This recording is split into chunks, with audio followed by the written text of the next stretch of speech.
luar Jawa kita cetak sawah, orang pun kritik. Sekarang misalnya lagi rame kan apa itu? Video pesta babi, iya.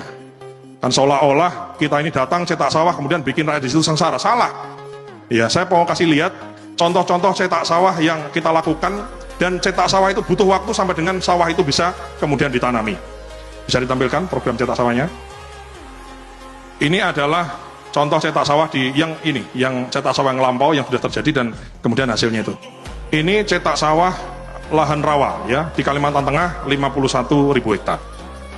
Ya tadinya rawa begitu, nggak bisa ditanami, ini kemudian kita lakukan optimalisasi lahan cetak sawah, kemudian 51.000 bisa sekarang ditanami.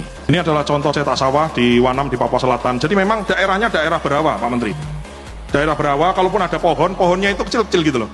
Jadi memang menanam padi itu yang susah bukan bibitnya, bukan pupuknya, bukan pestisidanya, bukan.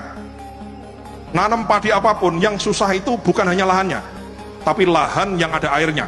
Bibit bisa kita ciptakan, bisa kita dengan modifikasi dan lain-lain, pupuk bisa kita ciptakan, air itu tidak bisa kita ciptakan, hanya bisa kita kelola. Sehingga kita memang memfokuskan daerah-daerah yang banyak airnya.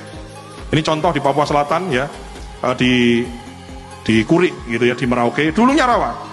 Ini kemudian kita cetak sawah setelah 5-10 tahun berikutnya Pak Menteri, itu kemudian di 3 November 2024 yang dulu dicetak sawah, tadinya orang tidak bersawah di situ, jadi bersawah, panen sekali, tanam sekali, sekarang sudah panen 3 kali karena menanamnya 3 kali.